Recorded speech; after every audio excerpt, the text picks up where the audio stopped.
Hello Year 9, it's Mr. Lakins here. Hope you're all doing well. Today's lesson we're going to be talking about the poem To Autumn by John Keats.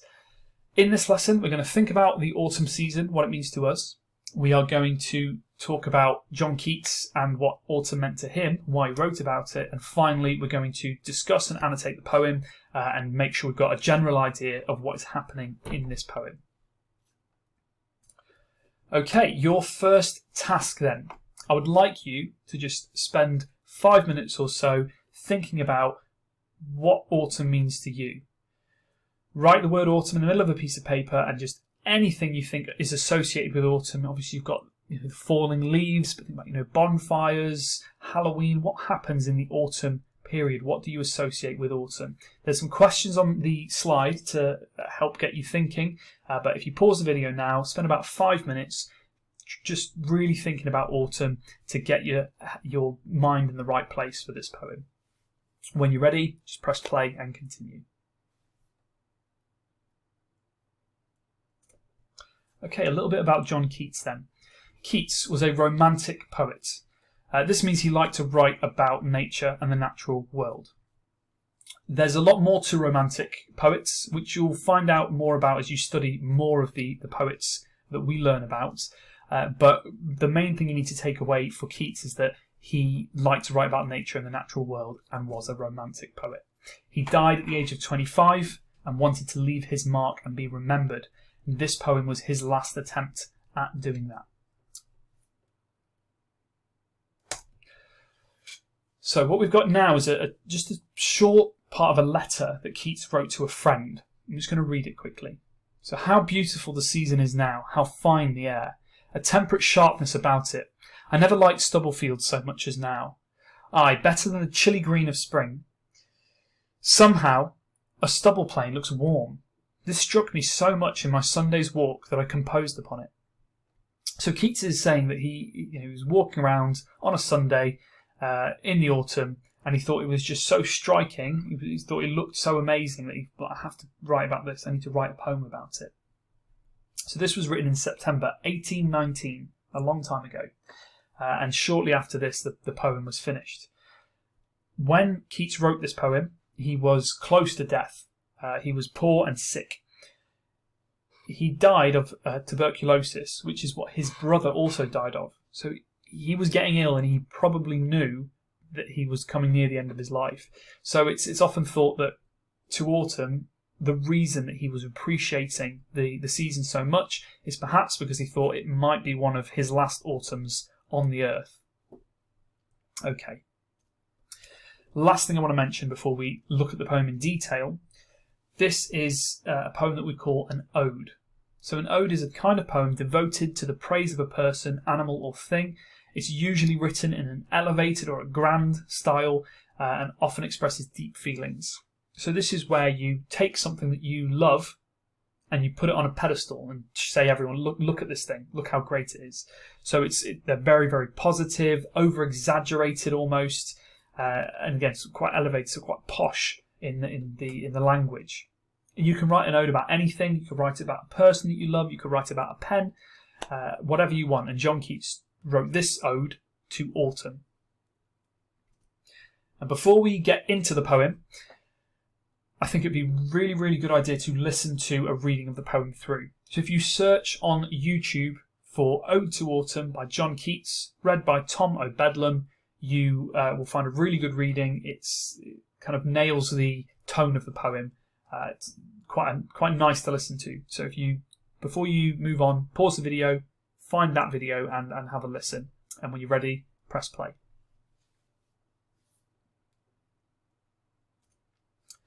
Okay, I'm going to read stanza 1, and then I'll tell you what is happening in the stanza, and then I will give you 3 or 4 annotations for each stanza for you to note down. So let's read through this together now. Season of mists and mellow fruitfulness, close bosom friend of the maturing sun, conspiring with him how to load and bless with fruit the vines that round the thatch eaves run, to bend with apples the mossed cottage trees, and fill all fruit with ripeness to the core, to swell the gourd and plump the hazel shells with a sweet kernel, to set budding more, and still more, later flowers for the bees, until they think warm days will never cease, for summer has o'erbrimmed their clammy cells. Okay, what is happening here? In this first stanza, Keats is talking about the autumn and sun being like best friends, they're close bosom friends, best friends, and they are plotting, conspiring, at how to make the fruit grow and how to ripen crops before harvest. This ripening will lead to the dropping of seeds, which sets the stage for spring flowers and the whole process starting over again. He tells us about the bees that think summer can last forever as they buzz around the flowers, but as the poem goes on, we see that, of course, it has to come to an end, and the speaker knows this.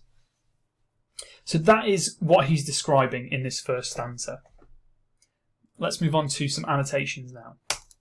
So the first line, always very important to look at the first line. So he talks about seasons of mists. So that idea of mists seems to suggest that autumn is a time where things change. There are these mists that appear and things are changing, but the word mellow also suggests it's a calm season. So things change, but it's very calm, it's very relaxing, it's not disruptive. So it really sets the tone for the poem. It's not going to be really fast-paced, it's calm, it's peaceful. He uses the word conspiring with him how to load and bless. So the sun and autumn are conspiring, which basically means making secret plans together. What Keats is doing here is he's personifying the sun and autumn, making them sound like living people who are making secret plans together. I think what he's trying to get at there is the amazing things that nature does. It's almost like everything relies on one another, and so they must be secretly planning to have all these things work. The line here, fill all fruit with ripeness to the core. So he's highlighting it's a time of harvest. Everything is as ripe as it can possibly be and ready to be picked and eaten.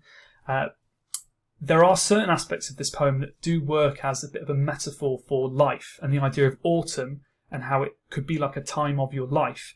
So we'll get a little bit more into that in the second lesson, but just if you could take down as an annotation that the idea autumn is like the peak time of your life. So it is when we are ripe to the core, perhaps because we've finished our education, we know everything we need to know, we are ready to do great things in the world and achieve things. So it could be that autumn is the peak of life. And finally, a couple of words here to highlight. So plump, o'erbrimmed.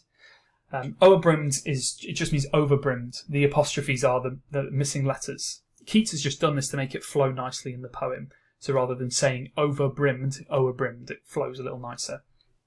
So again, these words suggest abundance of food and life. Everything is full to the core. Everything's fit to burst. It's overbrimming. It's almost running over the edges. Or it's plump. It looks like it could explode at any moment. And that's just, he's exaggerating the harvest and how wonderful everything looks. Okay, pause the video if you need time to copy down those annotations. When you're ready, move on to stanza 2. Who hath not seen thee oft amid thy store? Sometimes whoever seeks abroad may find thee sitting careless on a granary floor, thy hair soft lifted by the winnowing wind, or on a half-reaped furrow sound asleep, drowsed with the fume of poppies, while thy hook spares the next swath and all its twined flowers. And sometimes, like a gleaner, thou dost keep steady thy laden head across a brook, or by a cider press with patient look, thou watchest the last oozings, hours by hours. So the second stanza is describing the period after the harvest. So time has moved on. In the first stanza, everything was ready to be picked. In the second stanza, autumn is now hanging around, is just chilling out in the granary where all the harvested grains are kept. So time has moved forward. Most of the hard work has been done, and autumn can just take a nap in the fields, walk across the brooks, or watch the making of cider. So at this stage, autumn is very, very calm and relaxed and lazy almost. So let's have a look at our annotations. these sitting carelessly on a granary floor. So Keats is talking directly to autumn here. If you think back to Shakespeare, sometimes whoever seeks abroad may find you sitting careless on a granary floor. So thee is you, thy is your. So he's talking directly to the season. He's using direct address. Suggests that the hard work of autumn seems to be completed effortlessly. The fact that it's careless. Autumn doesn't have to do anything now, just not even lifting a finger, sitting carelessly on the floor. Again, it also sort of personifies the season, makes it sound like a living person, and that's further highlighted in the next line. You know, thy hair soft lifted, so like her hair is being lifted by soft wind. The next line, drowsed with the fume of poppies. So drowsed suggests that autumn is so beautiful it is intoxicating.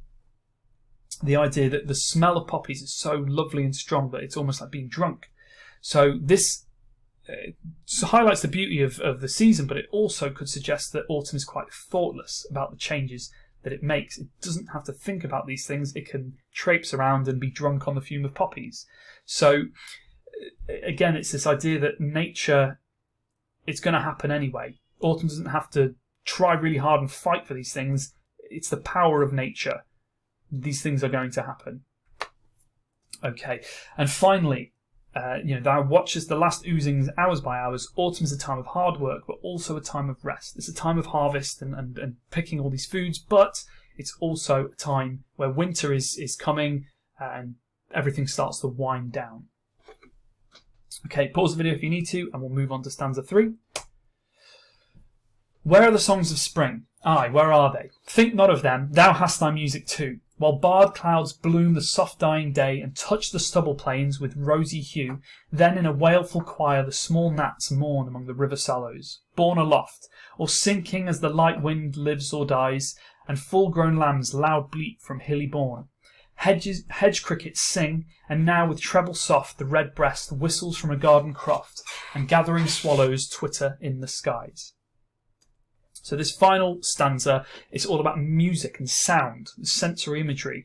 So it starts by saying spring's music has been forgotten, but autumn's music stands up on its own. That autumn's music is great as well, and it describes all these different sounds to create this symphony that it's almost like music to his ears. So it starts with these rhetorical questions. Where are the songs of spring? Aye, where are they? It's almost like a challenge. Keats is saying the songs of autumn are great. We don't need the songs of spring. You know, that second rhetorical question, aye, where are they? It's almost like, who cares? Because don't worry about them. Autumn's got its own music. Some more interesting words here. Soft dying, wailful, mourn.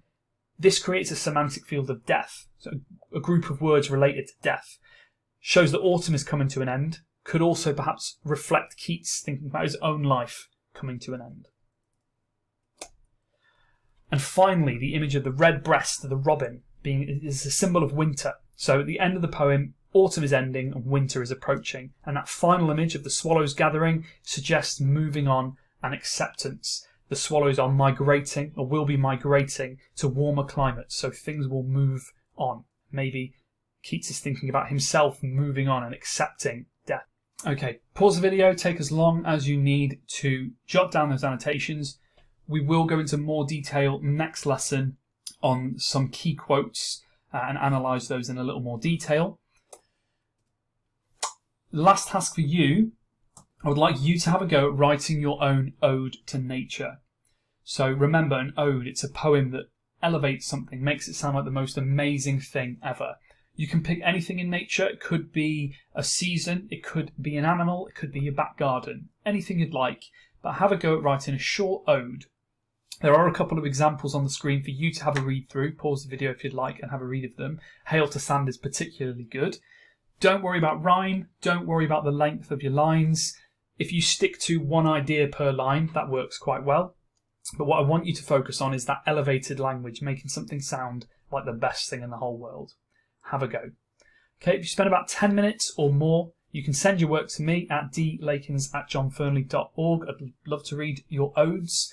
And to finish off, just want to highlight these are your key facts that you should have covered today. So if you just Again, pause, have a quick read through, make sure you're happy with those. If there's anything you're not sure of, go back, watch again, make sure all your notes are up to date, and I will see you or speak to you in lesson 2. Thank you.